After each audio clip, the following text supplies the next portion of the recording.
இது நம்மளை மட்டும் பாதிக்காது. இன்னைக்கு மாதிரி என் கூட இருக்கிறவங்களுக்கும் ஆபத்தை உருவாக்கலாம். சந்தனாவையும் அவளோட குடும்பத்தையும் பாதுகாக்க வேண்டிய கடமை எனக்கு இருக்கு. அதுக்கு நான் ஏதாவது ஒரு ஏற்பாடு செய்யணும். முடிவெடுத்த ஹரிஷ், உங்கள் அட்வைஸுக்கு ரொம்ப தேங்க்ஸ். நான் இதை எப்போவுமே மனசில் வச்சுக்கிறேன் என்றான். நான் சொன்னதை நீ சீரியஸாக எடுத்துக்கிட்டதை நினச்சி எனக்கு ரொம்ப சந்தோஷமாக இருக்குது. என் ஆளுங்களை விட்டு நான் உனக்கு நிறைய பிளாக் ஃப்ரூட்ஸை கொண்டு வந்து தர சொல்கிறேன். நீ அதை வச்சு அவங்க உயிரை மட்டும் காப்பாற்றி கொடு. அதுக்கப்புறம் உனக்கு எப்போ எந்த உதவி தேவைப்பட்டாலும் என்னை கூப்பிடலாம். உனக்காக நான் கண்டிப்பாக வந்து நிற்பேன். உறுதியளித்த சைமன் அவன் ஆட்களையும் கூட்டிக் கொண்டு அங்கிருந்து விடைபெற்று சென்றான். அவர்கள் போன பிறகு ஹரிஷ் டைனிங் ஹாலுக்கு திரும்பி வந்தான். சந்தனா, அக்ஷரா, தர்ஷினி 3 பேரும் இன்னும் சேரில் வைத்து கட்டப்பட்ட நிலையிலேயே இருந்தனர். அவர்களின் கண்களில் பீதி தெரிந்தது. பயப்படாதீங்க, அவங்க எல்லாரும் போயிட்டாங்க. இனிமே எந்த பிரச்சனையும் இல்லை. உங்கள் யாருக்கும் எந்த அடியும் படலைல்ல? ஹரிஷ் அக்கறையாக கேட்க மூவரும் ஒரே நேரத்தில் இல்லை என்று தலையாட்டினர். ஹரி, இங்கே என்ன நடக்குது? அவங்கெல்லாம் யாரு? சந்தனா பயத்துடன் கேட்டாள். அதான் சொன்னேனே பேபி, ஒன்றும் இல்லைன்னு. அவங்க வேற ஒரு ஆளை தேடி வந்திருக்காங்க. அது நானும் தப்பாக நினச்சிட்டாங்க. சின்ன கன்ஃபியூஷன், அவ்வளோதான். டவுட் கிளியர் ஆன உடனே போயிட்டாங்க. போகும்போது என்கிட்ட மன்னிப்பு வேற கேட்டுட்டு போனாங்கன்னா பார்த்துக்கோயேன். ஹரிஷ் சமாதானம் சொல்லிக்கொண்டே அவர்களுடைய கட்டை அவிழ்த்து விட வர, அப்போது திடீரென்று முன் கதவு திறக்கப்படும் சத்தம் கேட்டது. திரும்ப யாராது? ஹரிஷ் டென்ஷனுடன் நிமிர்ந்து பார்க்க வந்தது அக்ஷராவின் அப்பா உமாநாத். அங்கிருக்கும் சிச்சுவேஷனை பார்த்து ஒரு நிமிடம் ஸ்டன்னாகி நின்றவர், ஹரிஷ், நீ இங்க என்ன பண்ற என்று கேட்டார். அக்ஷராவையும் மற்ற 2 பெண்களையும் அதிர்ச்சியுடன் பார்த்தவர் அவர்களின் கைகள் கட்டப்பட்டிருப்பதைக் கண்டு, என்ன நடக்குது?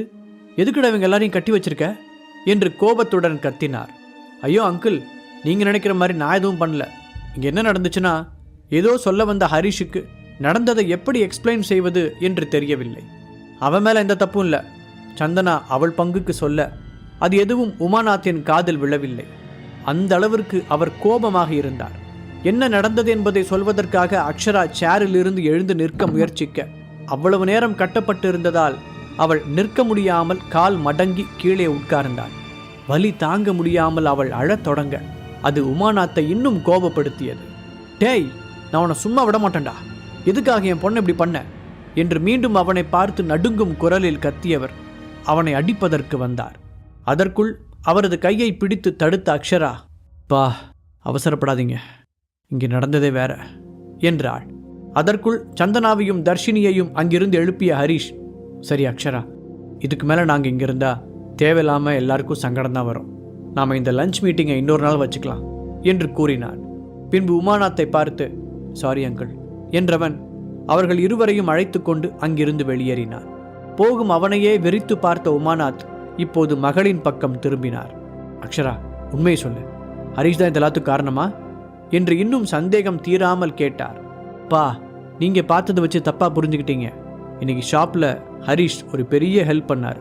அதனால நான் தான் அவங்கள லஞ்சுக்கு இன்வைட் பண்ணியிருந்தேன். நாங்கள் சமைச்சிக்கிட்டு இருக்கும்போது திடீர்னு ஒரு ரவுடி கும்பல் கதவை திறந்துக்கிட்டு உள்ளே வந்தாங்க. நாங்கள் என்ன ஏதுன்னு கேட்கறதுக்குள்ள எங்களை கட்டி வச்சுட்டு ஹரிஷை மிரட்டுனாங்க.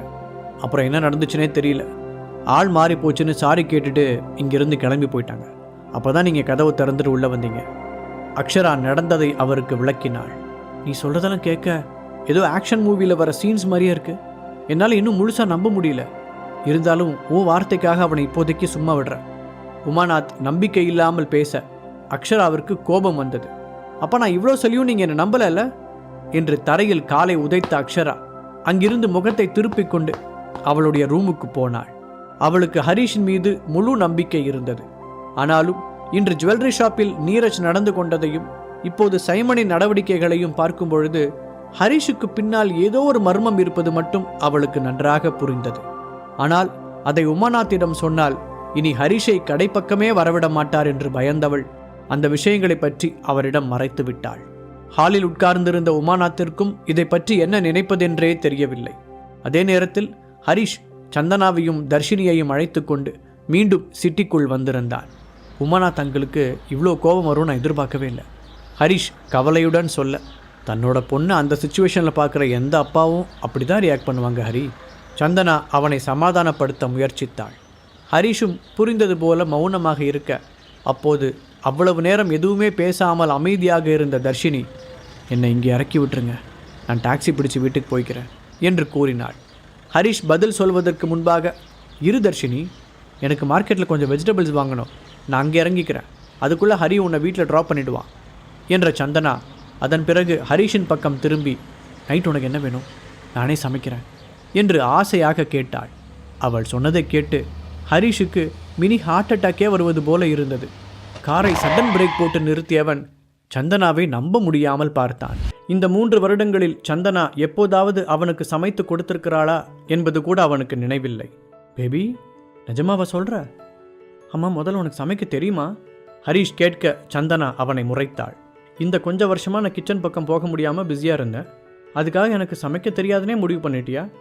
இன்றைக்கி நான் சமைச்சு தரேன், சாப்பிட்டுட்டு எப்படி இருக்குன்னு சொல்லு. அவள் சொல்ல அதை கேட்டு ஹரிஷுக்கு சந்தோஷமாக இருந்தது. ஒரு சாதாரண கணவன் மனைவிக்கு இடையில் நடக்கும் இந்த மாதிரியான சின்ன சின்ன சந்தோஷங்கள் தன்னுடைய வாழ்க்கையிலும் நடப்பதை நினைத்தவனுக்கு சத்தமாக விசிலடிக்க வேண்டும் போல இருந்தது. இத்தனை வருடங்களில் எத்தனையோ முறை அவன் சந்தனாவுக்காக சமைத்து கொடுத்திருக்கிறான். அதையும் சந்தோஷமாகத்தான் செய்தான். இன்றைக்கு முதல் முறையாக அவளாக செய்யப் போகிறேன் என்று சொன்னதும் அவனால் உற்சாகத்தை கட்டுப்படுத்தவே முடியவில்லை. அவள் சொன்னது போலவே மார்க்கெட்டில் அவளை இறக்கிவிட்டவன், பேபி, நீ வேணுங்கிறத வாங்கிட்டு கால் பண்ணு, நான் அதுக்குள்ளே தர்ஷினியை ட்ராப் பண்ணிட்டு வந்துடுறேன் என்று சொன்னான். அவனுடைய குரலில் தெரிந்த குதூகலத்தை கவனித்த சந்தனா ஹரிஷுக்குள் இருந்த ஏக்கத்தை புரிந்து கொண்டாள். இனிமேல் எவ்வளவு பிஸியாக இருந்தாலும் ஹரிஷுக்கு கொஞ்ச நேரம் ஒதுக்கி தர வேண்டும் என்று தனக்குள் நினைத்தவள் அவனை பார்த்து அழகாகச் சிரித்தாள். சும்மாவே சந்தனா மீது பைத்தியமாக இருக்கும் ஹரிஷ் இப்போது மொத்தமாகவே கிளீன் போல்ட் ஆகிவிட்டான்.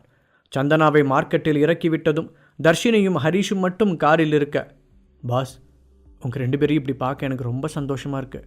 அதே சமயம் உங்களை போய் முன்னாடி மோசமாக ட்ரீட் பண்ணிட்டேன்னு நினைக்கும்போது கொஞ்சம் கில்ட்டியாகவும் இருக்குது என்றாள் தர்ஷினி. பரவாயில்ல தர்ஷினி, நீ எப்போவுமே சந்தனாவுக்கு நல்லது தான் நினைப்பேன்னு எனக்கு தெரியும். இப்போ கூட உன் ஃப்ரெண்டுக்கு இப்படி ஒரு லைஃப் அமைஞ்சிருக்கேன்னு பொறாமப்படாமல் சந்தோஷப்படுற பார்த்தியா? அதுலேயே சந்தனா மேலே நீ வச்சுருக்க அன்பு தெரியுது. அப்புறம் நானே உன்கிட்ட பேசணும்னு நினச்சேன். நான் உனக்கு ஒரு நல்ல ஆஃபர் கொடுக்கலான் இருக்கேன். அதை மட்டும் நீ ஏற்றுக்கிட்டேன்னா உன் வாழ்க்கையே வேறு மாதிரி ஆகிடும். ஹரிஷ் சொல்ல தர்ஷினி அவனை ஆர்வமாக பார்த்தாள். என்னப்பா சொல்கிறீங்க?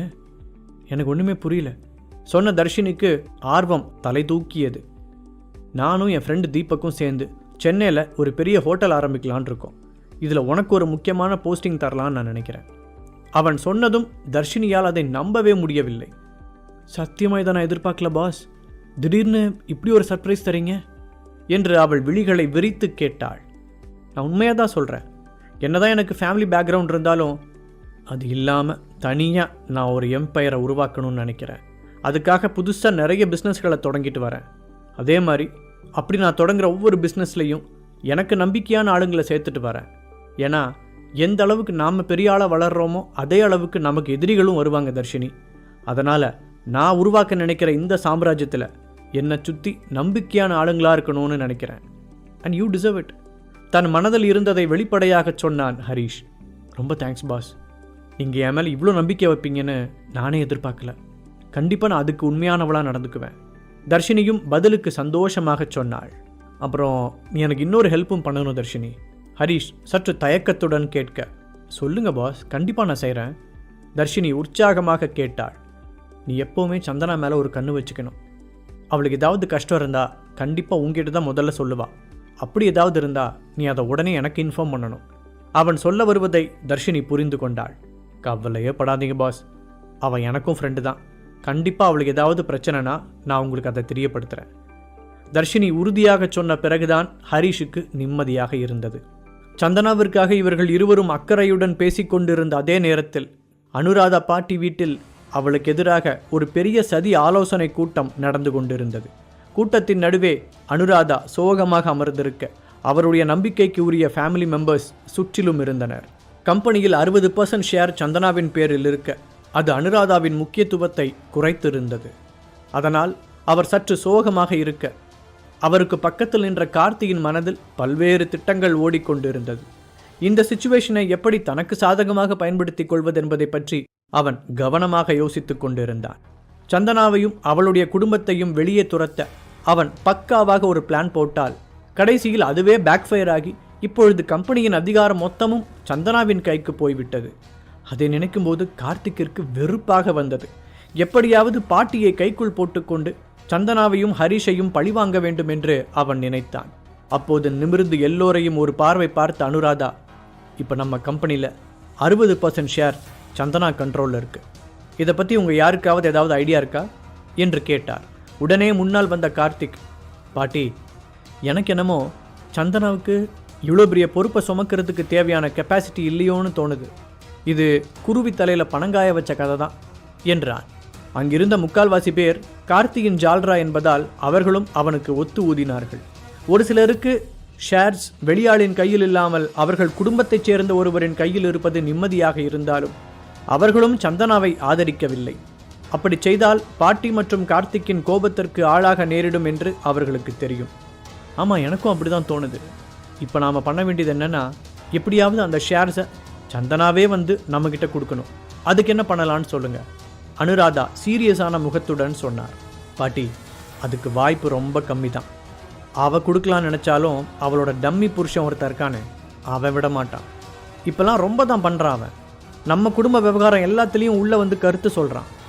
அவன் பொண்டாட்டிக்கு ஒன்றுனா ஆளாக முன்னாடி வந்து நிற்கிறான். எனக்கு என்னவோ அவன்தான் சந்தனா மனசை கெடுத்து வச்சிருக்கான்னு தோணுது.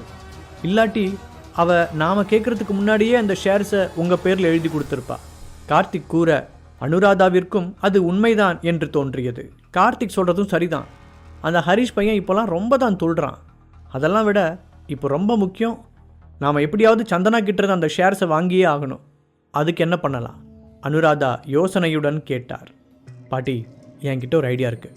ஆனால் அதை நீங்கள் அக்செப்ட் பண்ணிக்க மாட்டீங்களோன்னு எனக்கு பயமாக இருக்குது. கார்த்திக் ஒரு குள்ள நரித்தனமான பார்வையுடன் சொன்னான். கார்த்திக், எதை தின்னா பித்தம் தெளிவுங்கிற நிலைமையில தான் நான் இப்போ இருக்கேன்.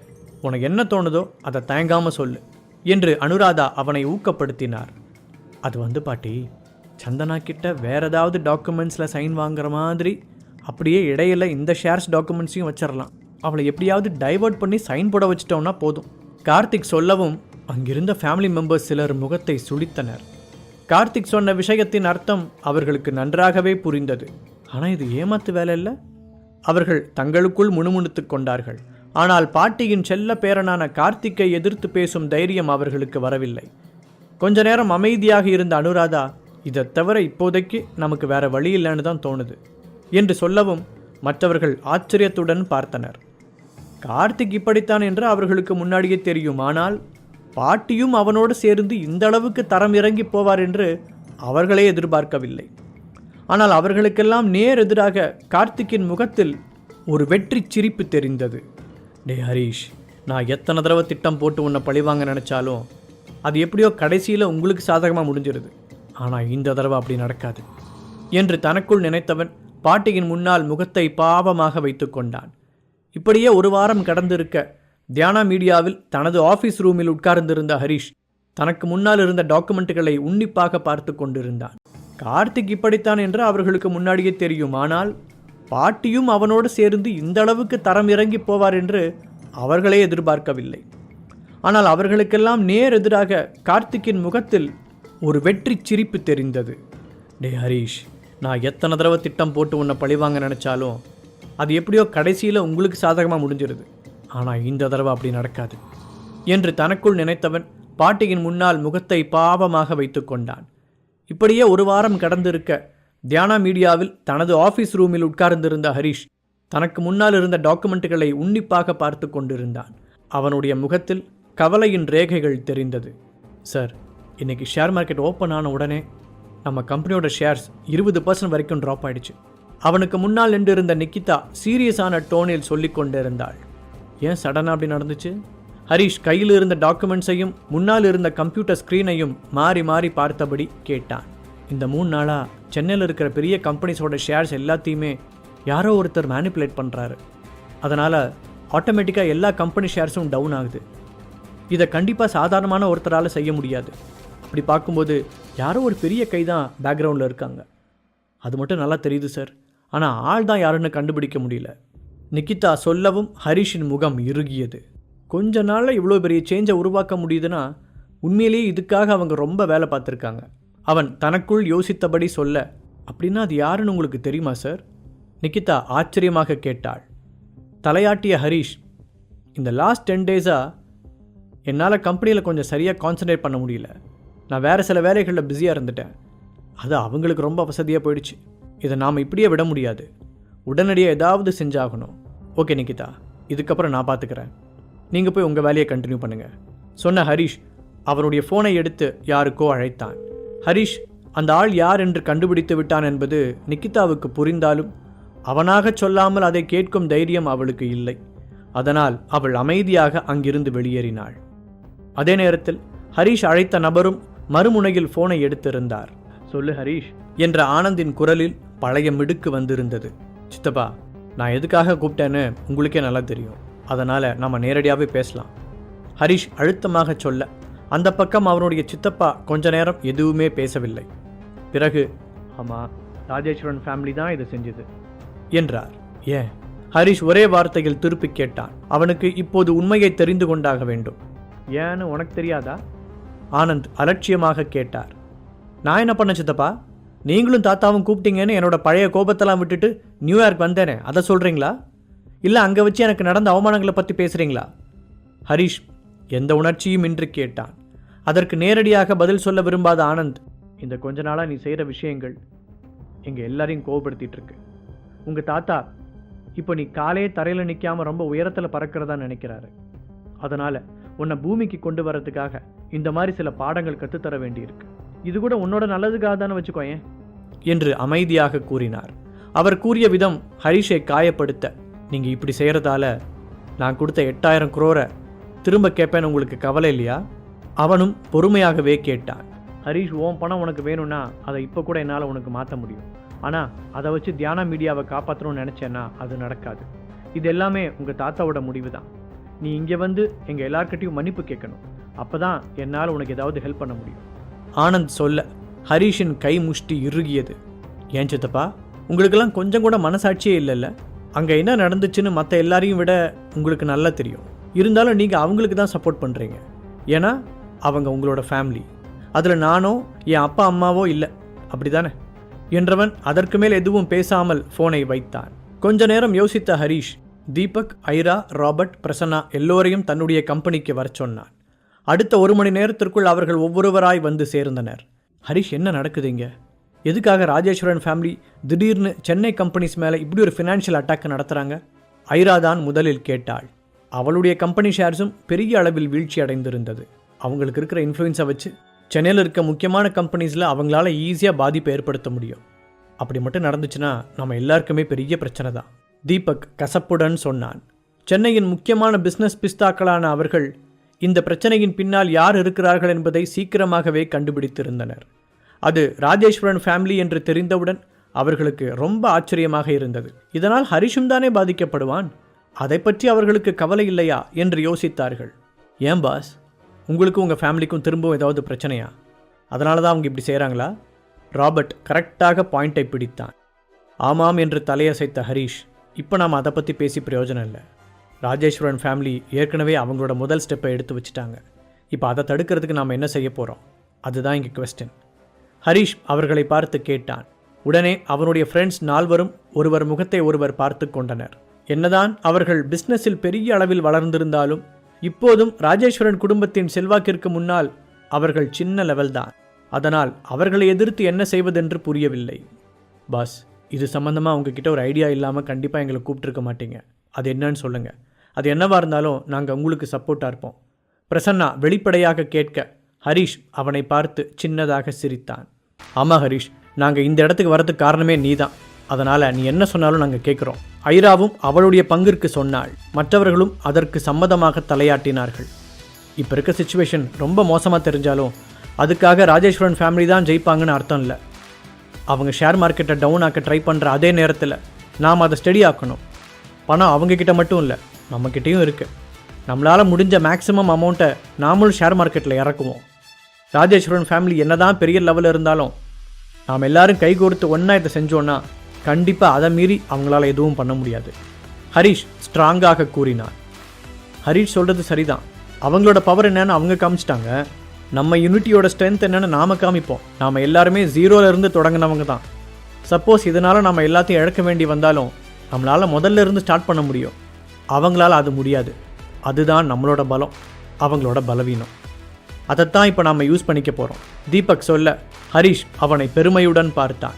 அடுத்த 1 மணி நேரத்தில் ஷேர் மார்க்கெட்டில் இருப்பவர்களே அதிர்ந்து போகும் அளவிற்கு அடுத்தடுத்த அதிரடிகள் அரங்கேறியது. முதலில் ராஜேஸ்வரன் ஃபேமிலி கோடிக்கணக்கான ரூபாய்களை இன்வெஸ்ட் செய்ய, பின்னாடியே ஹரிஷ், தீபக், ஐரா என்று பலரும் அதே அளவு பணத்தை ஷேர் மார்க்கெட்டில் கொட்டினார்கள். ஒரு பக்கம் ராஜேஸ்வரன் குடும்பம் சென்னையில் உள்ள கம்பெனிகளை பலவீனமாக்க முயற்சிக்க, ஹரிஷும் அவனுடைய நண்பர்களும் அது மொத்தமாக சரிந்து விடாமல் தாங்கி பிடிக்க முயற்சித்தனர்.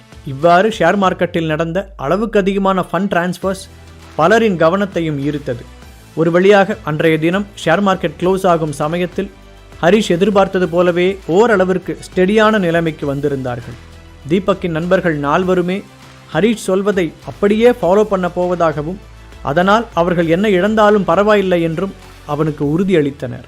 ஹரிஷின் சாம்ராஜ்யத்தில் முதல் 4 பில்லர்களாய் அவர்கள் இருந்தனர். அதே நேரத்தில் இந்த ஷேர் மார்க்கெட் குழப்பம் ஏஜே ஃபேமிலியையும் விட்டு வைக்கவில்லை. அதற்காக ஏஜே கம்பெனியில் ஒரு அவசர ஆலோசனை கூட்டம் நடத்தப்பட, சந்தனாவை தனியாக விட யோசித்த ஹரிஷ் தானும் உடன் சென்றான்.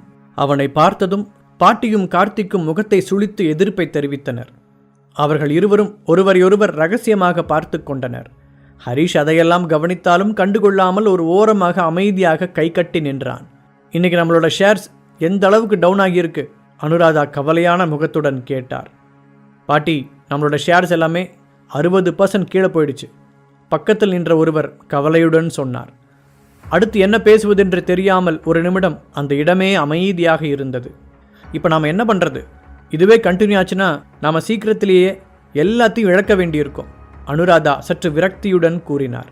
மற்றவர்களுடன் ஒப்பிடும் பொழுது சின்ன லெவலில் இருக்கும் அவர்களுடைய ஃபேமிலி பிஸ்னஸ் இந்த மாதிரியான எக்கனாமிக் வாரையெல்லாம் ரொம்ப நாட்களுக்கு தாக்கு பிடிக்க முடியாது. பாட்டி, என்கிட்ட ஒரு சஜஷன் இருக்குது, பட் நீங்கள் எல்லாரும் அதை ஒத்துக்குவீங்களான்னு டவுட்டாக இருக்குது. கார்த்திக் வழக்கம் போல தனது ட்ராமாவை தொடங்கினான். வாவ் கார்த்திக், நிஜமாக உங்ககிட்ட இதுக்கு ஒரு சொல்யூஷன் இருக்கா? அனுராதா ஆர்வமாக கேட்டார். அதை பார்க்கும் பொழுது ஹரிஷுக்கு சிரிப்பு வந்தது. எப்படியும் ஏடாகூடமான ஒரு ஐடியாவை தான் சொல்லுவான். இவனுக்கு தான் நேர் வழியில் போய் பழக்கமே இல்லையே. இந்த ஃபேமிலி இன்னைக்கு இந்த நிலைமையில் இருக்கிறதுக்கு முதல் காரணமே அவன்தான். ஆனால் அவனை தான் இந்த பாட்டி ரொம்ப விசுவாசமாக நம்புகிறாங்க. அவன் மட்டும் அன்னைக்கு இவங்களுக்கு சப்போர்ட் பண்ணி அந்த இன்வெஸ்ட்மெண்ட்டை தடுத்துருந்தான்னா இந்த பிரச்சனைலாம் வந்தே இருக்காது. அது கூட ஏன் இந்த பாட்டிக்கு புரிய மாட்டேங்குது? அந்த முட்டாள் என்ன சொன்னாலும் கண்ணை மூடிட்டு நம்புகிறாங்க.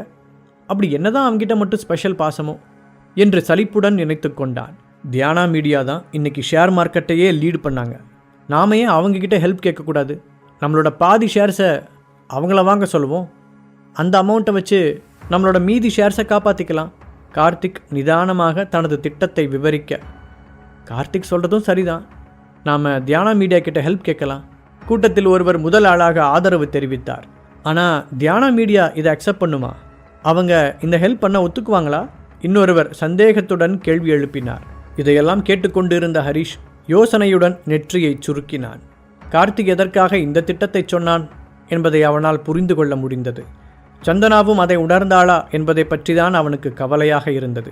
சந்தனா, கார்த்திக் சொன்ன ஐடியாவை பற்றி நீ என்ன நினைக்கிற? பாட்டி அக்கறையுடன் கேட்டார். அவரை நேராக பார்த்த சந்தனா, அதை பற்றி நீங்கள் தான் முடிவு சொல்லணும் பாட்டி என்று ஒரு கூர்மையான பார்வையுடன் சொன்னாள். நம்மளோட ஷேர்ஸ் எல்லாமே ரொம்ப டவுன் ஆகி அதோட மதிப்பை இழந்துக்கிட்டு இருக்குது. இந்த நேரத்தில் நமக்கு வேறு வழி இல்லை. இப்போ சந்தனா பாட்டியோட முடிவுன்னு சொல்லிட்டதால அவளோட 50% ஷேர்ஸை இதுக்காக கொடுக்கணும். பாட்டியை முந்திக்கொண்டு சொன்ன கார்த்திக் வஞ்சகமாக சந்தனாவை இதில் கோர்த்து விட்டான். சந்தனா அவசரப்பட்டு அதற்கு சம்மதம் சொல்லி விடுவாளோ என்று பயந்த ஹரிஷ் வேகமாக முன்னால் வந்தான். என்ன கார்த்திக், பைத்தியக்காரத்தனமாக பேசிக்கிட்டு இருக்க? உங்கள் எல்லார்கிட்டையும் தான் ஷேர்ஸ் இருக்குது. அப்படி இருக்கும்போது சந்தனா மட்டும் எதுக்காக 50% ஷேர்ஸை மொத்தமாக விட்டு கொடுக்கணும்? இதில் என்ன லாஜிக் இருக்குது? ஆமாம், அதுக்கு முன்னாடி அவள் எவ்வளோ ஷேர்ஸ் கொடுக்கணும்னு சொல்கிறதுக்கு உனக்கு என்ன ரைட்ஸ் இருக்குது? ஹரிஷ் காட்டமாக கேட்டான். கம்பெனியோட 60% ஷேர்ஸ் இப்போ அவ கையில் தான் இருக்குது. அப்படின்னா இது அவ செய்யாமல் வேற யார் செய்வா? ஒரு வெறுப்பான பார்வையுடன் நக்கலாக பதில் சொன்ன கார்த்திக், அவள் இன்னும் இந்த ஏஜே ஃபேமிலியில் தன்னை ஒரு மெம்பராக நினச்சான்னா கண்டிப்பாக இதை செஞ்சே ஆகணும் என்று நேரடியாகவே சந்தனாவை எமோஷனல் பிளாக்மெயில் செய்தான். எப்படி பார்த்தாலும் இந்த ஷேர்ஸ் அவளுடையது இல்லை என்பதால் இவ்வளவு நாள் அவளை பாதுகாத்த இந்த குடும்பத்திற்கு நன்றி கடனாக அவள் ஏதாவது செய்ய வேண்டும் என்று ஆளாளுக்கு அட்வைஸ் செய்ய தொடங்கினார்கள். கொஞ்ச நேரத்தில் அந்த இடமே சந்தைக்கடை போல மாறியது. எல்லாரும் கொஞ்சம் அமைதியாக இருக்கீங்களா? அனுராதா சத்தமாக கத்தி அந்த இரைச்சலை நிறுத்தினார். பிறகு சந்தனாவை பார்த்து வலுக்கட்டாயமாக சிரித்து வைத்த அவர், சந்தனா, இது நம்ம ஃபேமிலியோட மான பிரச்சனை மட்டும் இல்லை, எல்லாரோட வாழ்க்கையும் இதில் தான் அடங்கியிருக்கு. நீ ஏன் உன்னோட அந்த ஷேர்ஸை இதுக்காக கொடுக்கக்கூடாது? எப்படி இருந்தாலும் அது உன்னோடது இல்லை தானே என்று நயவஞ்சகத்துடன் பேசினார். அவளோடது இல்லைன்னு யார் சொன்னது? உணர்ச்சி வசப்பட்ட ஹரிஷ் இருக்கும் இடத்தை மறந்து கோபமாக கத்தினான். என்ன சொன்ன? அனுராதா அவனை பார்த்து ஆவேசமாக கேட்டார். ஹரிஷ் பதில் சொல்வதற்கு முன்பாக அவன் மீது பாய்ந்து கொண்டு வந்த கார்த்திக், டேய், நீ ரொம்ப ஓவராக தான் போயிட்டுருக்க. உனக்கு ஒரு சில பணக்கார ஃப்ரெண்ட்ஸ் இருக்கலாம், அதுக்காக எங்கள் ஃபேமிலி பிஸ்னஸில் தலையிடுற வேலைலாம் வச்சுக்காத. அதுக்கான தகுதியும் உனக்கு இல்லை. ஆமாம், நீ யாரும் முதல்ல? இவளோட ஹஸ்பண்டாக இருந்தால் உன் இஷ்டத்துக்கு என்ன வேணா பேசுவியா என்று அவ்வளவு நாள் அடக்கி வைத்திருந்த ஆத்திரத்தை ஹரிஷ் மீது மொத்தமாக காட்டினான். உடனே அந்த ஆட்டு மந்தை குடும்பம் ஹரிஷை பற்றி தவறாக பேசத் தொடங்கினார்கள். அவன் இந்த குடும்பத்தின் உண்மையான மெம்பர் இல்லை என்பதால் இதில் வாய்ஸ் கொடுப்பதற்கு அவனுக்கு ரைட்ஸே இல்லை என்று கூறினார்கள். எல்லோரையும் பார்த்து கை உயர்த்தி அமைதிப்படுத்திய கார்த்திக் தன்னுடைய திட்டத்தை இன்னொரு முறை எக்ஸ்பிளைன் செய்தான். பாட்டி, நான் சமீபத்தில் தான் தியானா மீடியாவோட சீனியர் ஆஃபீஸர் ஒருத்தரை பார்த்தேன். சந்தனா மட்டும் அவளோட ஷேர்ஸை கொடுக்கறதுக்கு தயாராக இருந்தா நாம் அவங்கக்கிட்ட ஒரு டீல் பேசி வித்துடலாம். அதுக்கப்புறம் இந்த பிரச்சனைலாம் சரியானதுக்கப்புறம் திரும்பவும் விலை கொடுத்து அதை வாங்கிக்கலாம் என்று அவன் சொல்ல பாட்டியின் முகத்தில் பளிச்சென்று வெளிச்சம் தெரிந்தது. சரி, நீ சொல்கிற வழிக்கே நான் வரேன். அப்படி திரும்ப வாங்கினதுக்கப்புறம் அந்த ஷேர்ஸ் எப்படி பிரித்து கொடுப்பீங்க? சடனாக ஹரிஷ் கேட்டதும் எல்லோரும் பேச்சை நிறுத்தினார்கள். பாக்கெட் எஃப்எம் ஆப்பை டவுன்லோட் பண்ணி கிங் ஆடியோ சீரீஸை கேட்க ஸ்டார்ட் பண்ணுங்க. லிங்க் டிஸ்கிரிப்ஷனில் கொடுக்கப்பட்டுள்ளது.